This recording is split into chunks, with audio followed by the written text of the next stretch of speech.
System Committee to order. A quorum of the members is physically present. I will entertain a motion in a second to permit those members not physically present due to personal illness or disability, employment purposes, or the business of the board, family or other emergency, or unexpected childcare obligations to participate by video or teleconference. Do I have a motion? So moved. Second. Motion and a second. All in favor? Aye. Any opposed? Okay, motion carries, and Member Scalera is attending via Zoom. Yes, thank you. We have a roll call, please. Berlin, Here. Bilowski, Here. Conroy Blumenthal, Here. Franz, Yes. Gutman, Here. Martinovich, here, McPherson, Here. Mendrick Moore, Here. Ritz, Scalera, Yes, here. Walter, Zerwin. Here. Okay, we have a quorum. On to the order of chairman's remarks, other than welcome everybody. That's about all I have to say today, because I know we've got stuff to discuss. Do we have any public comment? There's no public comment. All right, there being no public comment, we'll move on to the approval of minutes from our last meeting, which was December 11th, 2024. Motion and a second. So moved. Second. All in favor? Aye. Any opposed? Motion carries.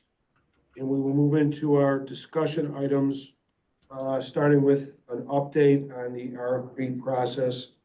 And I know that Mike Galvin is here from Delta Works. Anthony? Yeah, so thank you, Sure. Chair Berlin. So a couple of things. Before we get started, I'd like to ask your permission for us to kind of run all of these things together. So That's fine. we created a presentation Okay. just to have, so you guys have visuals while we talk and not just listen to us.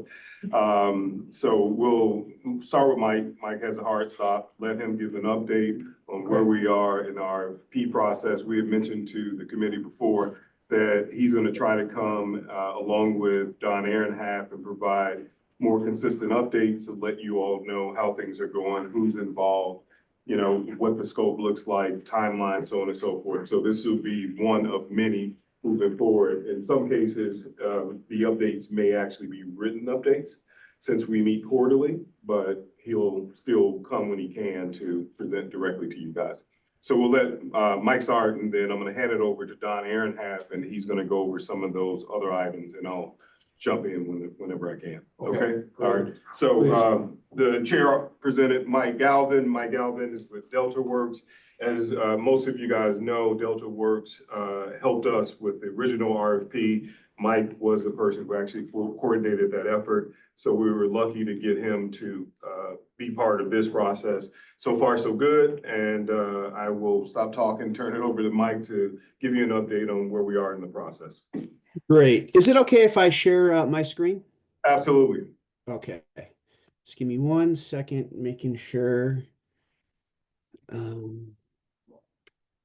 Screen 2. And while Mike's doing that, please feel free to ask questions through the process. Either Mike, myself, or Don should be able to answer your questions. Great. So just to quick check real quick, can you see the presentation? Yes. Okay, let me just start from the beginning. So do you see the presentation correct? Just confirming one more time. Yep. All right. So first, really appreciate everyone taking the time with us today. We just wanted to give a brief update. It's about 10 or so minutes. As you have questions, feel free to interject. I do apologize. You're all about 2 by 2 inches on my screen right here. So if I miss a hand, just feel free to blurt out and interrupt me. But as first kicking off, just a quick project review. We have a 4-phase project plan starting here with the needs assessment, which then rolls into an RFP development, potentially evaluation, then a contract negotiation phase. We are running to the conclusion of the phase 1, the needs assessment phase of the project. And as a quick update on what the purpose of the needs assessment phase was, there were really 3 primary goals that we wanted to accomplish. The first was we wanted to conduct outreach to users across the county across the CAD space, mobile, records, field-based reporting. We wanted to speak to all levels of the organizations involved, from the chiefs, from the PSAT managers down to line level staff, and patrol folks as well, to really get their perspective on the current solution as well as the future direction in terms of the RMS and CAD solutions. But understanding this is really focused on the RMS part of things, I'll just focus on that for today. So as part of how we did that, we did a few different things. Obviously, we had a lot of access to past procurement documentation, past interviews that were done many years ago, and the implementation itself. But when we were on site, we did a lot of one-on-one interviews, a lot of focus groups, a lot of on-site observations, and then we supplemented those with virtual meetings to really just accommodate differing schedules when folks were not able to meet us there in person. But during this phase, we only wanted to not just conduct outreach. Our goal is really to determine, gain input to determine the appropriate course for the remainder of the project. Essentially, we want to answer the question, what do we want and how do we get there, and collectively make a decision. One of the main things that we wanted to identify during this phase, and we haven't fully completed it just yet, is to identify what we consider project steering committees. Now, these CAD and RMS projects are kind of running in parallel, so there would be two project steering committees for it. But really, the goal of these committees is to help confirm direction and ensure alignment with the project as we move forward. So as far as the current status of the project, our initial data gathering has been completed. But that being said, we really have an open door policy. If folks haven't had an opportunity to speak with us just yet, but want to get involved, we're always willing to speak to whomever wants to be involved and really make ourselves available, because we think it's absolutely crucial that there's the continual involvement during all phases of the project. And as we move to additional phases, we're going to continue that end user involvement and hopefully even increase the level of involvement. So when it comes to writing an RFP, evaluating responses, we want to make sure that the end users are involved during every step of that process and providing critical input to it. We have a presentation that outlines kind of our key findings and strategies for moving forward. We're just pending some scheduling to determine who to give that presentation to. It's likely going to involve multiple formal and ad hoc committees across both the communications and record space. The real purpose of those kind of discussions is not only to share our recommendations, but to really treat them like workshops and open discussions to make sure that all the parties are aligned, that our findings are correct, and really everybody is on board with the direction we're going to move forward to, particularly when it comes to project scope and the procurement strategy. Our intention is to deliver a version of that presentation to this group here. It'll likely be a little bit more on a higher level, but when that is ready to go, we will be more than happy to make ourselves available. But before we give that presentation, we want to make sure that we've given a version of that presentation to kind of stakeholders more on a ground level and more on a project steering committee level, so to speak.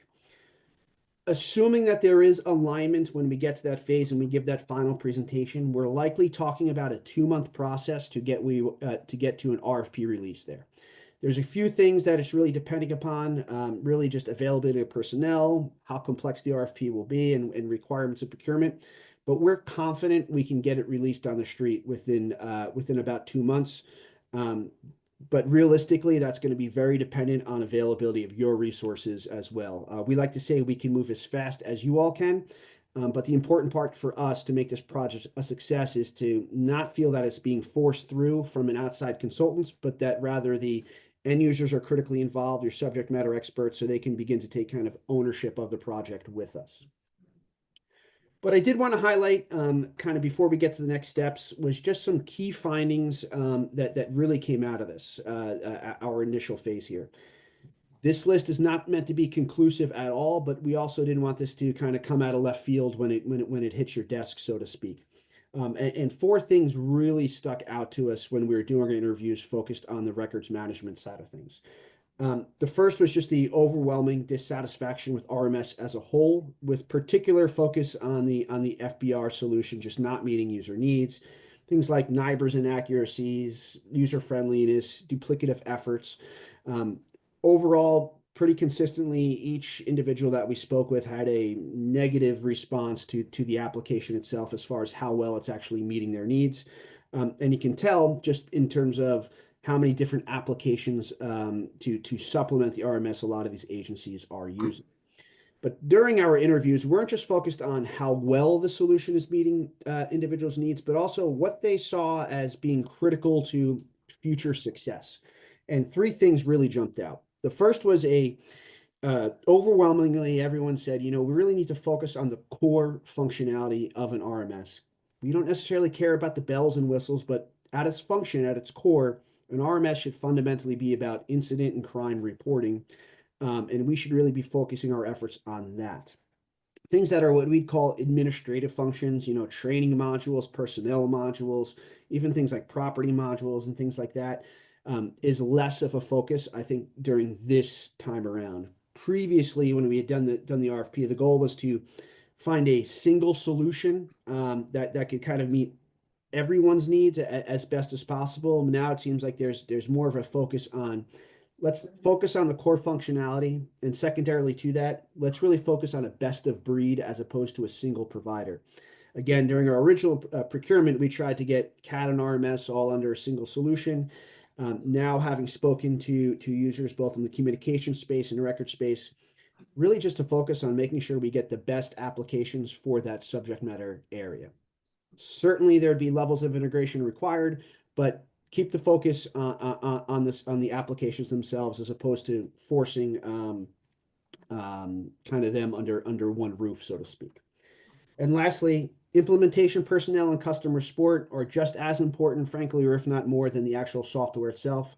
So one of the key lessons that came out was just ensuring that the implementation staff that gets involved from vendors, that they are well versed in the solution, they can provide solid recommendations, but also with that ongoing training, making sure that that's included part of any procurement.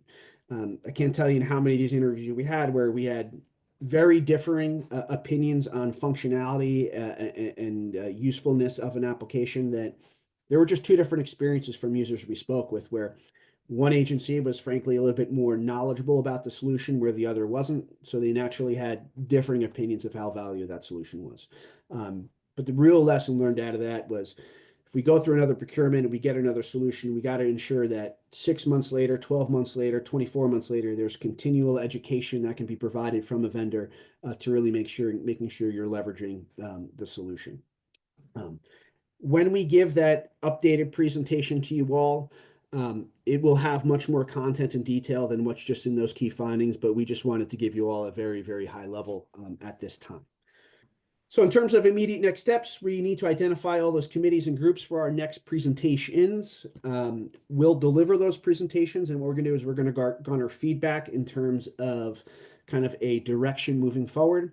As I mentioned earlier, when we talk about procurement strategy, we certainly have recommendations, but at the same time, we want to have those discussions in a group manner so that we can collectively ensure that we're addressing everyone's concerns and it's going to best meet the needs of everyone involved.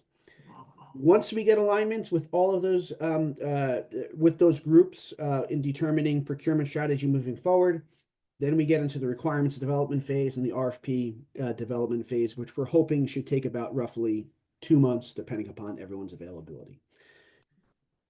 Before I turn it over to questions, Don, Anthony, anything from the RMS side of things that I missed that you wanted to emphasize, or before we turn it over to questions? Well, I'll let Don chime in a second, since he was working directly with you and directly, tied to the process. He may have something to add.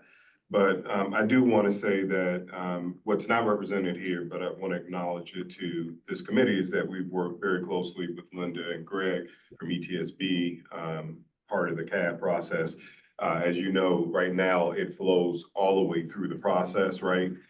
We still want to consider that and make sure that whatever we implement doesn't break that cycle or that function, that process. So they've been directly involved in providing input. Linda will provide a more detailed update to the ETSB committee when they meet. And this presentation, this came out after the last ETSB meeting, so she wasn't able to provide it at that time. I will share it out to this committee so you have a copy of it. And use it and share it, of course, with Linda, who I'm sure will share with that committee as well. So I just wanted to acknowledge that. Also, I want to acknowledge that early on, we were very concerned about participation. I think we've gotten a lot more now, and it feels like we're getting better participation. I think that there could be more input, right? So we have 31 agencies. I think 15 participated last, or was it 17? I believe in the RFP it was 13. 13 participated. Great, if we can get everyone to participate or get closer to that 31 number so that everyone's represented. So just wanted to share that too. If you can talk to your peers, other mayors and managers, or even the chiefs, really push them to participate in the rest of the process, we would really appreciate it. The more we put into it, the more we'll get out of it, right? So we are supporters of this system, but we're not users. We need users to say yes to this or no to that. So I just wanted to share that. And Don, Yeah, anything? and to that point, Chief Peterson of the Command Focus Group, he's going to be putting out a call for individual, individual users to basically put together an evaluation committee, because the steering committee is important for decision-making and things like that, but really getting those people with boots on the ground to look at the options, that's going to be important. So that, I think it's going to be where that big push is going to be valuable. You know, just trying to get as many people involved as possible. Yes. Just a couple questions, and I'm sorry if I missed this. The RFP is still being developed, so maybe it hasn't been decided yet, but are we open to a solution on the CAD side and a different solution on the RMS side potentially, as long as they integrate together? We are. Okay. And then secondly, just back to the communication piece, do we have a way to regularly communicate with all the chiefs? Only 13 departments are represented in this process. Is there a way to give them, I don't know if it's something like this, or at least a little quarterly update to make sure they're getting something from the group to know that this is ongoing and this is what we're deciding, and trying to keep them engaged was a problem last time. I think it led to actually most of our issues. Are you able to address that differently this time? So we do. I said police chiefs too, I should say, police and fire. Well, no, I'm sorry. No, it's just. On the CAD side, police and fire, that's more ETSB, but on the, because it's obviously just police chiefs. We actually have several channels for communication that are, you know, functional. As far as just communicating directly at the chief level, the Command Focus Group really represents RMS in the Chiefs Association. Okay. So I believe they meet monthly and they disseminate quite a lot of information through that. We have channels internally. We use Monday.com. We have a blog. We have ways that we communicate literally with potentially every user in the system. They have access to these things. So we cast a wide net when we communicate, so that this information is available through, if they're looking for it, it's there. Okay. And even if they don't want it, sometimes it's there. Okay. And then one of my last questions is more of a procedural question. If this RFP is gonna be ready in 2 months, do we wanna tweak our schedule and try to get this meeting aligned more, or is three months gonna delay us unnecessarily? I'll leave that to you, but obviously we wanna try to move this along as quickly as we Yeah, I can. think that's a great suggestion. Yeah, I will talk to the chair, but I think we may need to meet more frequently, right? So maybe every 2 months for the time being, so that. Keep things moving. Yeah, but my understanding is it's 2 months after there's alignment in the recommended direction, Okay, so that might play in well. I don't think we're quite there yet, right? No, we're not quite, we're close. We're gonna meet with the steering committee, which will involve a lot of you guys, if you are open to it. I'd like to have you participate, chiefs participate, and then also representatives from the IT department be part of that discussion. So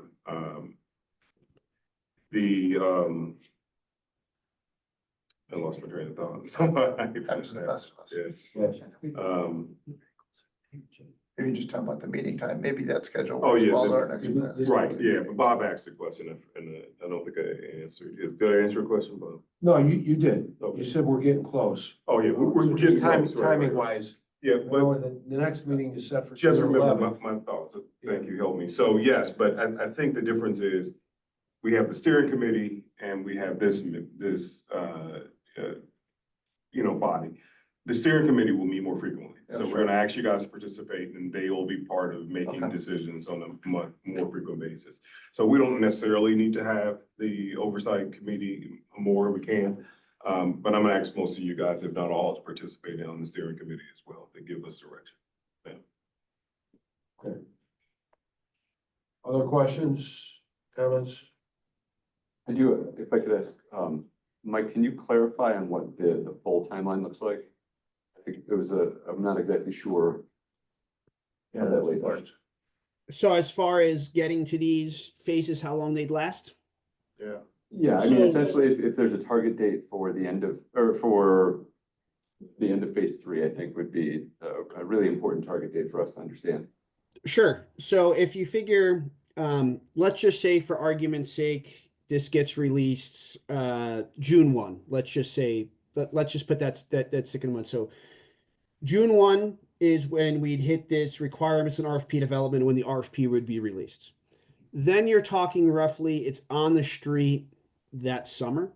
It's probably going to be on the street for about probably I would say 3 months with how complex this RFP will be. That'll bring you into September. The evaluation portion is probably going to take you at least another, I would say conservatively, it'll take you from September till the end of the year. Because understanding once you hit mid-November, you deal with, timelines get a little bit squirrely, let's just say, with holidays there. So ideally, you've hopefully made a identification recommendation by the end of this year. There are some areas where we could potentially condense that timeline, but like I said, 2 to 3 months, there's really not much you can be doing because you're waiting on actual bids to come in. And then the actual evaluation process, you've got written evaluations to do. If you do vendor demonstrations, depending upon what the complexity of this RFP looks like, that could take you 1 to 2 months alone in itself. So ideally, you're probably talking by the end of the year, you get to this conclusion of phase 3, and then you enter into negotiations, which can take anywhere from 1 to 3 months, depending upon, again, how complex everything is.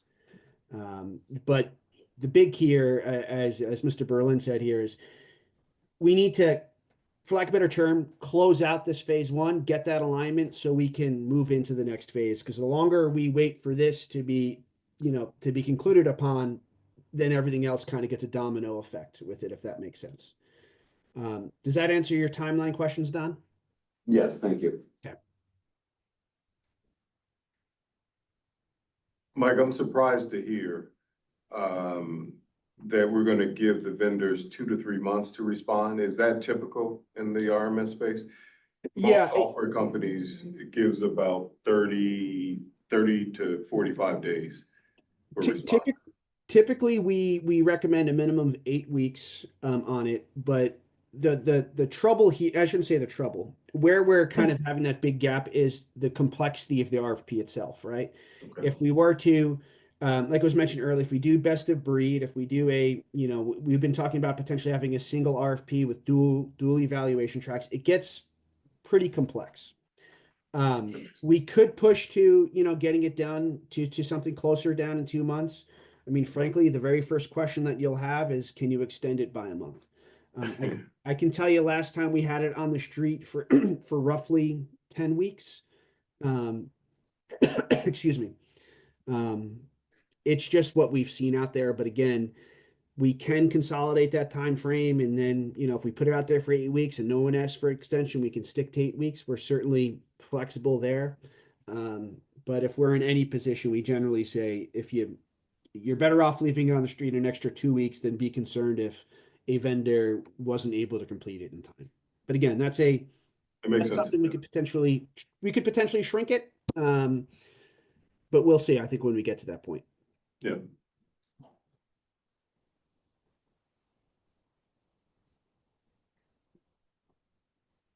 Other comments, questions?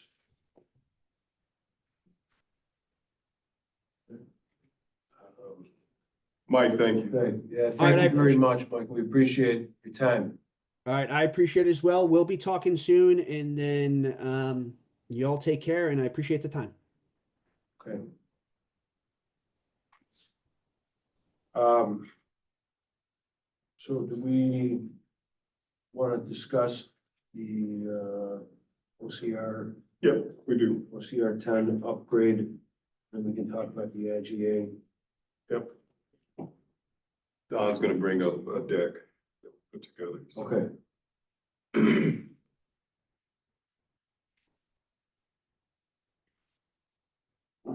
Thank you. So we're actually have a slide in here about the RFP. I don't think I can say it nearly as eloquently or as detailed as Mike did, but essentially this is the status right now. The initial interviews are done, key findings and strategy options are defined.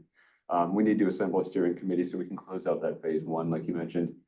And then we need to work on that alignment and strategy before we can move forward. But I think that's really, as Mike mentioned, that's really going to be our anchor for the time, right?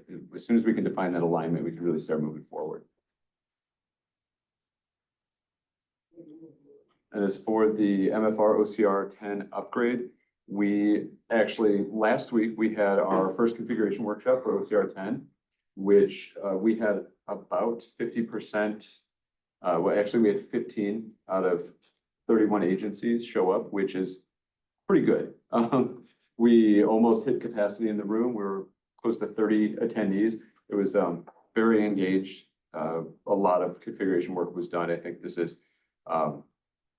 both from the Hexagon implementers and the people who had been here the last time. This was a very productive and orderly way to do the workshop. I think Hexagon's really tightened up how they present those things. So we have the OCR environment fully stood up. We're actually working with agency IT departments right now to get them access. It's really just a matter of network configuration, but it's available. That's what we used for the workshops last week. We had to set up the workflows, which is something that was done on the IT side, which is kind of a big part of how the application works. We completed that early last year, several months ahead of schedule. It was a heavy lift configuration, but that's out of the way. And the third item here is the workshop that we did last week. Next week, we have the system administrator workshop, which is it's just going to be my team learning how to kind of work with the new aspects of the system. And then at the end of April, we have the MFR workshop. And MFR is mobile field reporting. It's replacing FBR, which, as Mike mentioned, is probably 80% of people's frustration with the current RMS is FBR. And once that goes away, we're all going to be very happy. Then we have the trainer sessions coming up this fall and a tentative go live for November. We are working with Hexagon to trim time off wherever we can. The most flexibility that we're going to see is probably in the summer when we're dealing with actual sort of coding and configuration changes. So when you come back for your summer meeting, we will hopefully have an earlier go live date projected. Do you have any questions about the MFR OCR upgrade before we move on?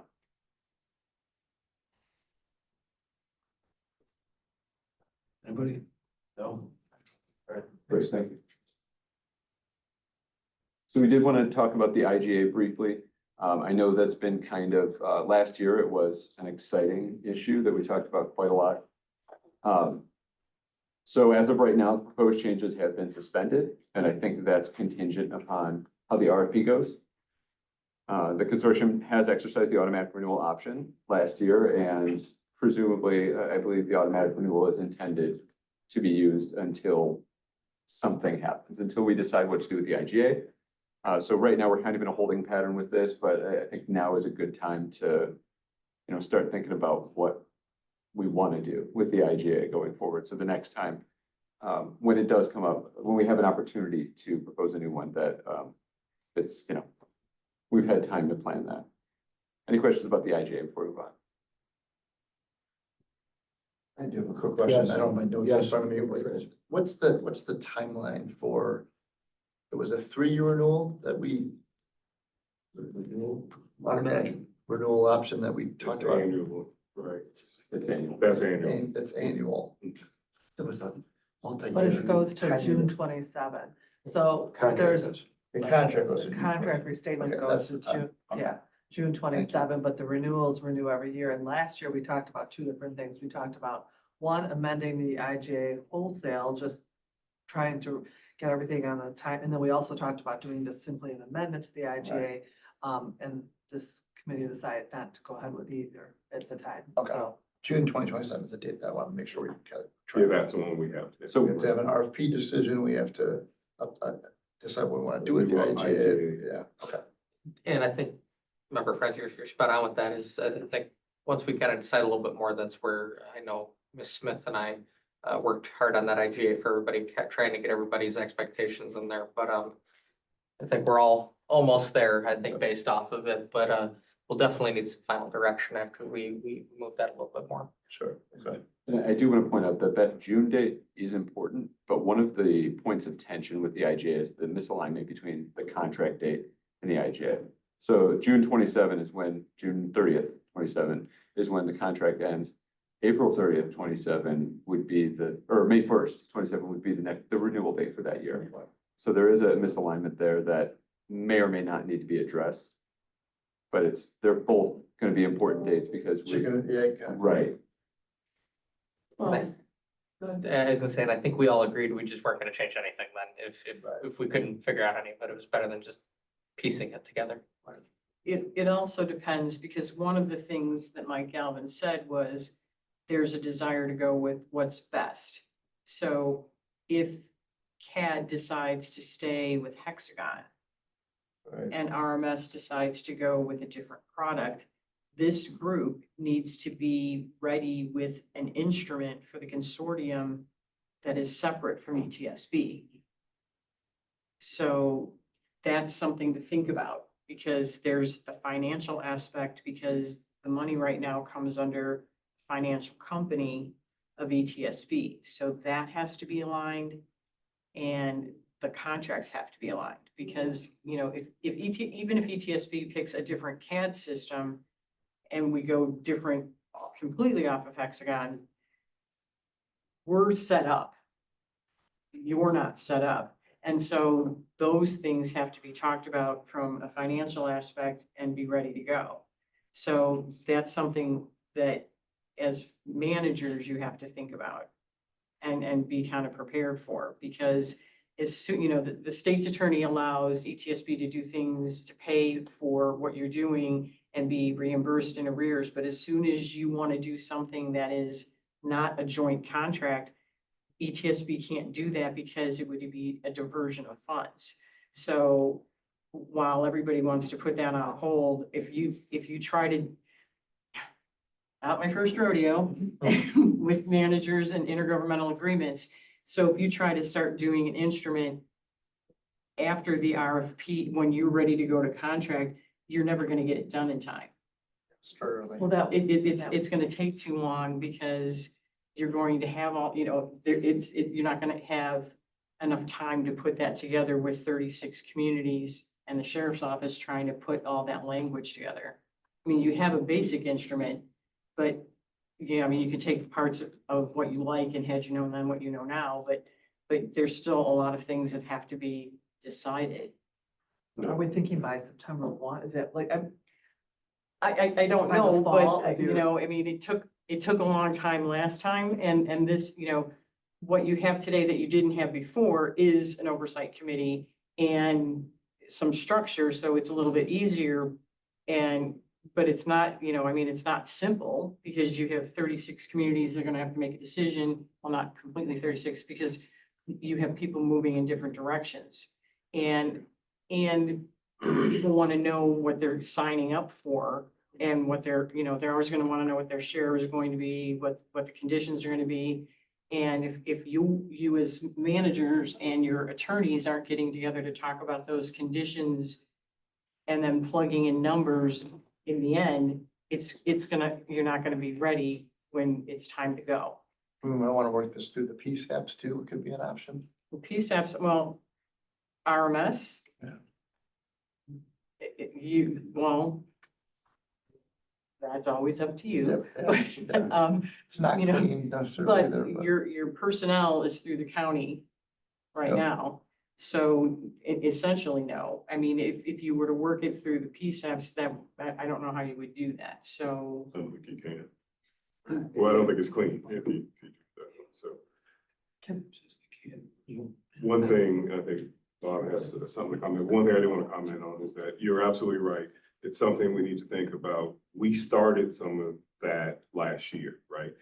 That was part of the IGA negotiations, was It trying was to a lot of fun restructure. too, wasn't it? Yeah. So we're not starting from scratch. I That's think true. what we need to do is start revisiting some of those conversations probably soon. I think Linda's right, sooner than later. And when we make a decision on the new system, we should at least have some direction. And all of the mayors and managers should be pretty clear about what that direction looks like and how it impacts them. Thank you.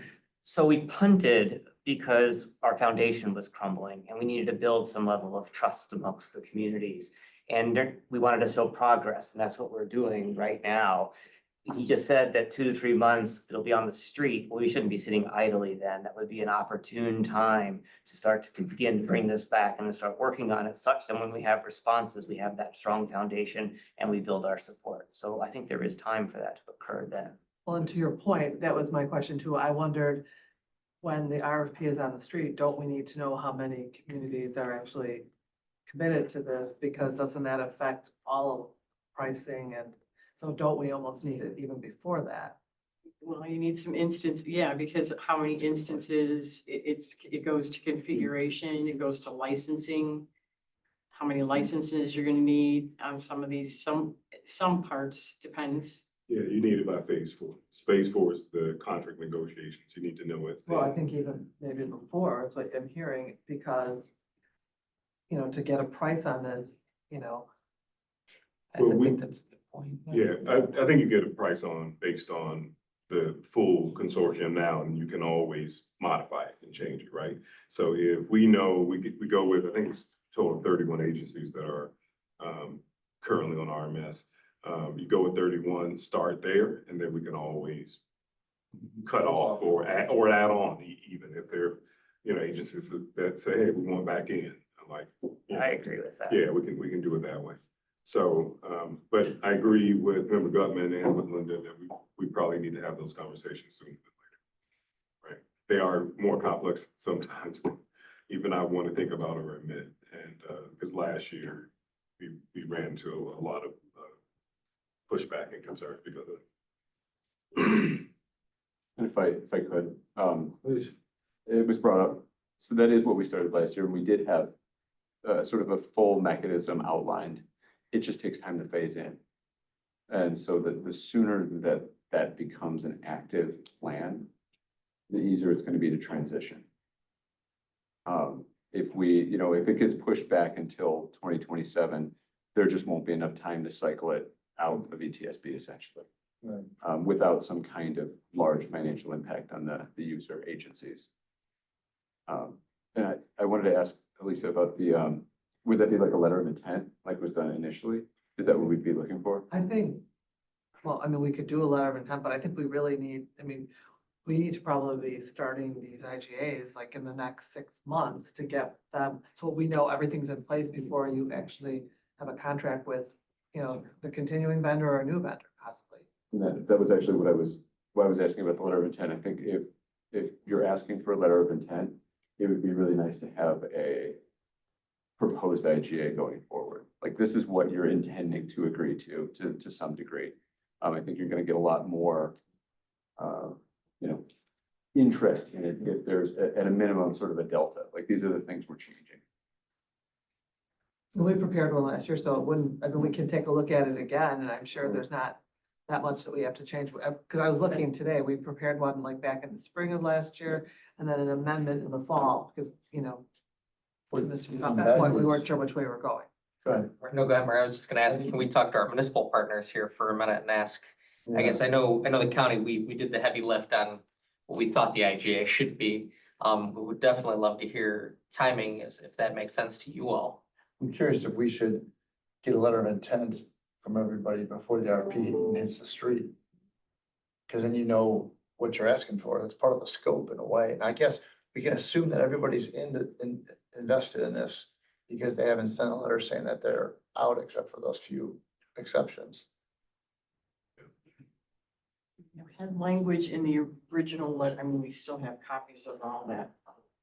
way back.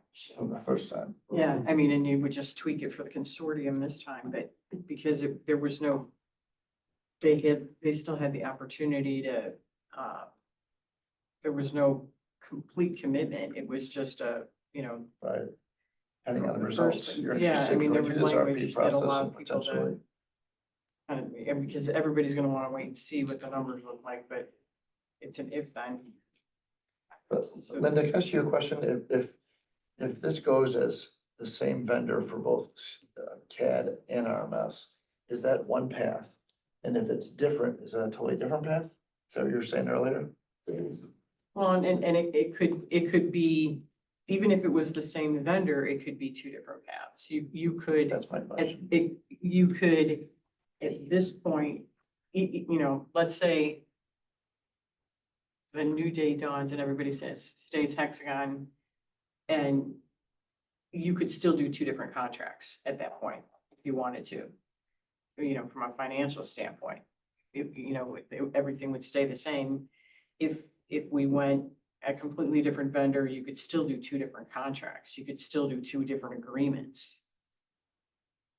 Is there a financial difference between the two paths? Could be. It depends on, the difference today from what we did 10 years ago is hardware. Because everything is so, technical people sit over there, and you can weigh in on this, Anthony, but back then, the advantage to a bundled system was hardware, because that's the expensive piece. But now with everything going in the Wow. cloud, it's a little bit different. It's more licensing. So it's not as critical, I think, as it was in the past. It's not as critical, but vendors typically will offer more discounts if they have a bigger piece of the pie. Economy of scale. Yeah, Well, economies of scale. So, and from that perspective, there's potential that we can get more discounts if they get more, responsibility. Well, and that's the other point too, when you were talking about, could we move the RFP more quickly? If you're going to write it so that they can bid either or both, that's gonna give them, they're gonna need more time to look at both of those, because they're gonna write incentives differently. Last time too, we asked the vendors to demo, and we gave them scenarios. We did CAD all the way through. So we did from initiation of event to disposition of case, and we gave them 3 or 4, I can't remember, actual events. And they, each vendor who bid had a day to come in, and as many people, we had the teams. And then, but anybody who wanted to could come in and see the demonstration, and they took an event all the way through the case. So we had actual cases that we pulled, and they had an opportunity to set up and run, and always works great in the demo. So, so you can tweak it to run it through, but so they were able to demonstrate their software from a 911 call all the way through the case. And so then they were scored based on that evaluation process. So that takes time for a vendor to set up to demonstrate their product too. So, so it was the CAD initiation, the dispatch, through the mobile product, through the RMS product, through up, whatever else, the bells and whistles they're going to try to sell us. Jail management software, So Other do things. we want to give some direction on whether we want this to be one contract or two? That's gonna be an important part of the RFP scope, I think, right? I think it's pieces. The way we write it is they have option. Yep. Because That was that always was the the plan. big bone of contention last time, is the RMS side felt that they had to go with CAD. Because they liked the Tri-Type RMS product better, but acquiesced to the Hexagon product. So, Mike's not on the call anymore, right? No, well, what's the question? Well, that question, to make sure that we're incorporating that, and if that's gonna give us good results. I think that's already part of the scope. So we've already talked about that we want to give ourselves flexibility and options, right? And then the committee can choose which one makes the most sense financially and, from a. because user- because the timing of this, we don't have any feedback from the ETS board. And the feedback from the CAD side is going to be a little bit different as well. And the PSAP directors have some differing opinions on some of this, so.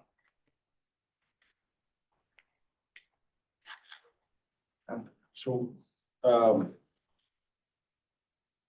it sounds like we're kind of leaning towards a letter of intent, a draft of an IGA, maybe. Fine. Yes. IGA. I do think that the RFP needs to be done first, because that sets expectations. And so doing anything before that, I think we'll get back to where we were right now, but once that RFP is done, that seems like a reasonable next step to me. After the RFP. After the RFP is done, whether it's released or not is another story, but at least everyone's looking at the same document, knowing what we should be getting back. And they've all had an opportunity for input into that too, whether they take it or not. And that should be another 8 to 10 weeks, we think, before we have. So Michael, after RFP, but before selection of a vendor? Oh, for sure. Actually, That's the after window. RFP is done, everyone's had their input. I think we can start working on it. When we release it, I don't think really matters, at least from that particular perspective, but at least they all have, they can all look at something and have had their input and they know what's going out and they can make some better decisions for their own municipality at that time. So Lisa, the release won't happen for 2 months. So he Right. still needs to complete it, but the selection may be. I mean, well, we can work on redone. it on our end before that, but I'm just saying, Right. we're going to do anything to release it before another 8 to 10 weeks, give or take. Right. Can I ask, would the respondents of the letter of intent, would that have an impact on the selection process? I mean, let's say, I don't know, and any given agency chooses not to sign a letter of intent. Are they still involved in the selection process? Is that contingent upon their agreement?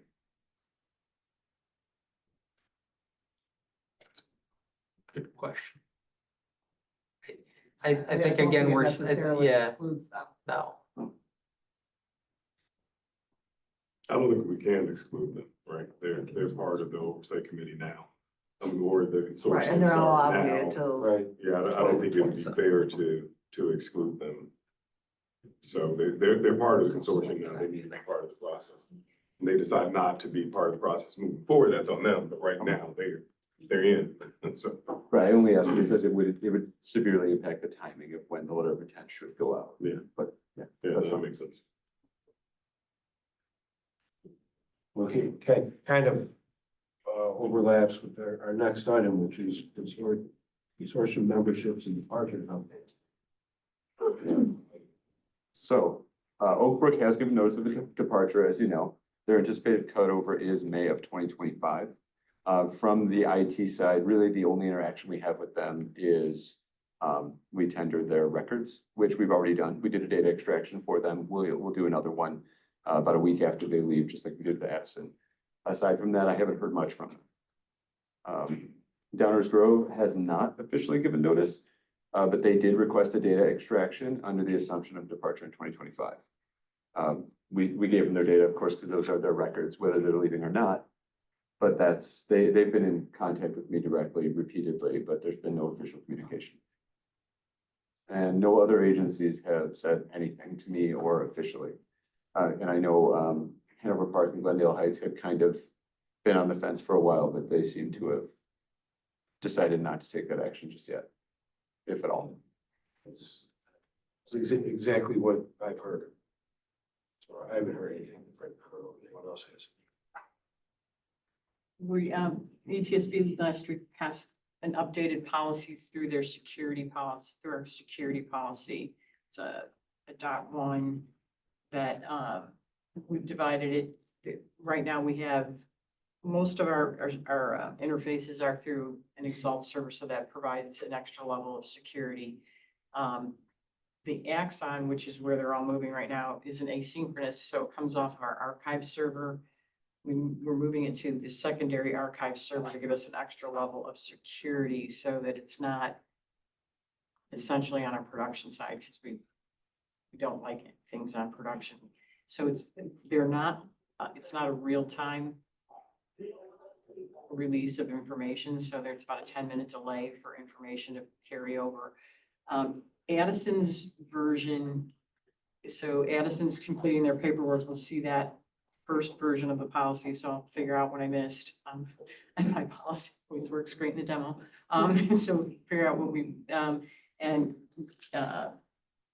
Vice Chair Friend on the ETSB side had asked us to calculate some costs, so we'll start working through that first version of, because these are not allowable costs for 911, so we have to charge back for things that are not 911 related. So we'll start to work through those chargebacks on non-911 related interfaces. So Addison will be the first moving over because it's already on, we'll move it over. And we're working right now with Downers Grove, and then Oak Brook will be next. So the Addison version is one way. Downers Grove and Oak Brook will be a slightly upgraded version of Axon on their report writing, but they're all about a 10-minute delay in terms of real time. So it's not Exalt, and so we'll see how it goes. So I haven't been approached by anybody else yet, so see how that goes. But that's part of our concern too, is each one is a separate instance off of the server, so it won't be as seamless as what we're doing in Hexagon. And we're already seeing the first questions of what about Accurate and things that are seamless in this system and all meshed together. And so I said, I don't know.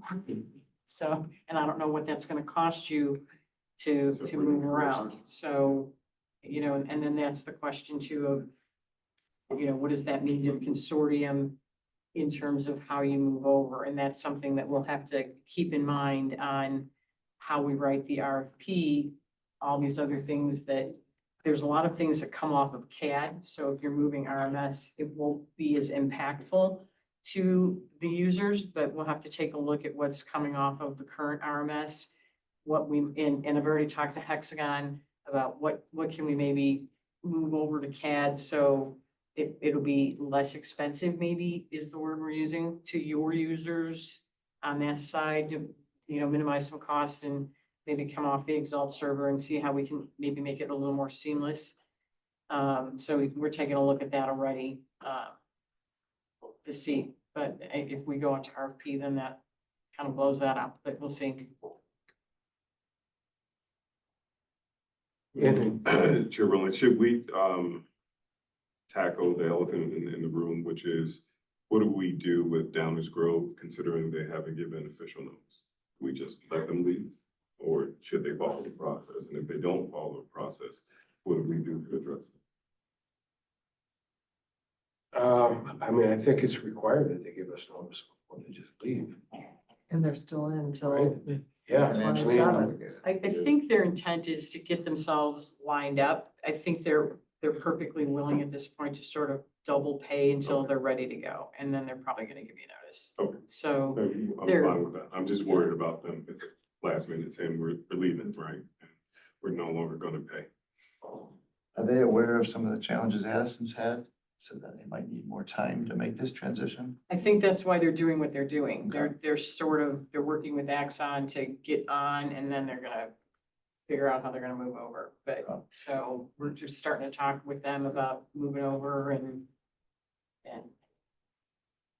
working on their interface information and yeah. So.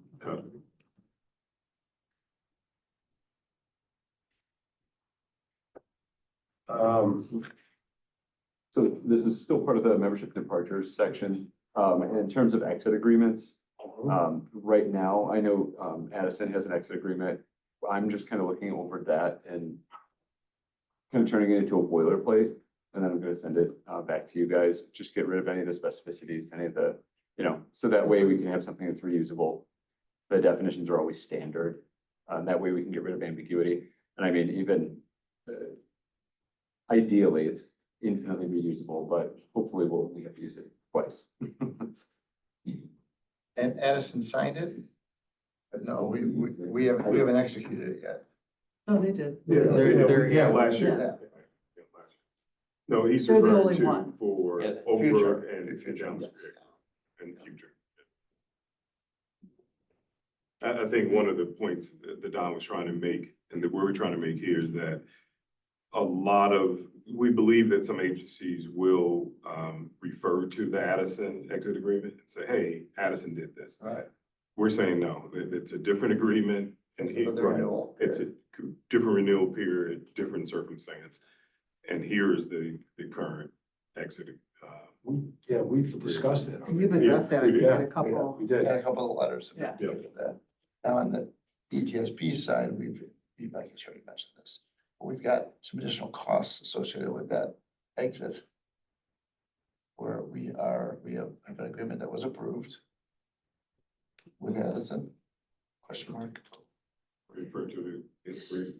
Yeah, so that's a new policy. So when people are coming on, if they're doing something different, then yeah. So we've got the policy and you'll see an MOU for at least two of them Okay, on the April board meeting. okay. So, yeah, so I get over helping and correcting it. Would that same thing apply to our kind of things too? No, so in this case, you know, ETSB has an agreement with the RMS consortium. And so we, ETSB, and expect to be reimbursed for paying your maintenance and your costs. How you do that is up to you. And so any members that leave doesn't impact ETSB in terms of the payment. So that's how you decide that internally. Does that make sense? One more time. So, I understand. I don't think Michael loves I'll do a summary for you. It's so complicated. We have to phone a friend at the ETSB meetings now, since it's Yes. not on the board. That's right. So when we executed the contract, and then, you know, there's the RMS piece, so we have an intergovernmental agreement with the consortium members. Okay. So when somebody leaves the consortium, ETSB pays maintenance. Well, we pay the capital costs. You have an equipment replacement fund that was required so you could be self-sustaining on capital costs. Each year we pay your maintenance on, and then it's reimbursed. We bill you for those costs, and it's billed in arrears. So we're billing the whole consortium. So if somebody leaves the consortium, that's an internal issue to you, I got the it. RMS, not to ETSB. So We have to figure out how to reimburse. that's your you. own problem. Right. Yeah. So we have to pay Yeah, them. yeah, in that regard. So then it's kind of divided by, you know, Well, I guess, should that be included in the IGA to make sure that members that are leaving are gonna have to pick up that cost? I think we'll have to do a specific exit agreement like we did with Addison. To the best of my knowledge, I think we've made some edits to the exit agreement. I could be wrong. I think we have a couple times, yeah. Okay, yeah, so But let's be clear. So we've already communicated that they are on the hook until 2027. Not Addison. Not Addison is everyone The rest. except But- us. Everyone except for Addison. So in theory, But then going forward, we're gonna have a new IGA with everybody. We need to make sure Well- there might be a time when this same thing happens again. and we need to make sure- I will say, I think that's something that we tried to rectify in the new IGA is having a formalized exit process if needed, and there's a cost penalty to it because of that exact reason. We wanted to fix what probably we would have liked to do if we knew now at the beginning. So, Right. Hindsight's. Yeah.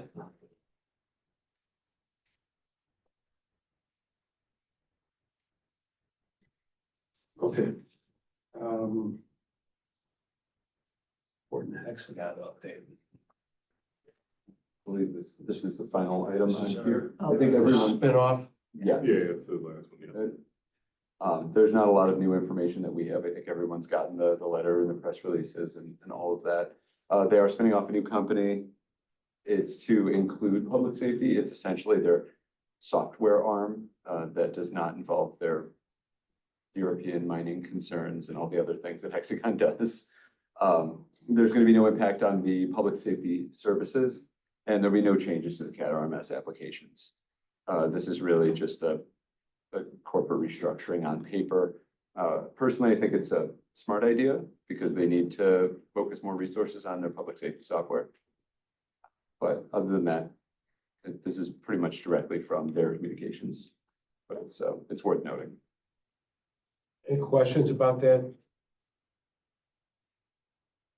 we'll continue to provide you with updates as they come along. I sit on the leadership advisory board for Hexagon, so I will be going to Vegas. I think if the board approves it on the ETSP side. It's included, that meeting's included in the cost. So that's where they'll launch the name of the new company and all that other stuff. So, but the only other big news was Stephen Koss, who was the larger head over Bill Campbell, is retiring. So he won't be making the move. So Bill Campbell will be moving up, and they've made some other significant moves in personnel, but all good. Promoting a few people who were key in the organization. They also made partnership with SDI, who was a large technical company who provided a lot of their tech people. They did third-party contracts. So Steve Burrell, who was our RSA, was one of those people. So they were already in the background looking to boost some of their technical personnel in the background. So those are all good key moves that we see. So as we get more information, we'll provide that. Clarify, you said you were a board member? It's a leadership advisory board. So they, all of their, it would basically, all their large customers, they get together to share information ahead of time. That's how we got that first informational piece that you got early on. They announced that to their leadership advisory board ahead of the Monday announcement. I'm on the board. Too, Yeah. So I'm not going to Vegas though. I'll go be Anthony. Can. Okay, any old business? New business? Should we adjourn? I'll make it. Second. For a second, we will be adjourned and next meeting, we say June 11th. June 11th. We need somebody. Well, yeah. Okay. Thank you, everybody. Thank you.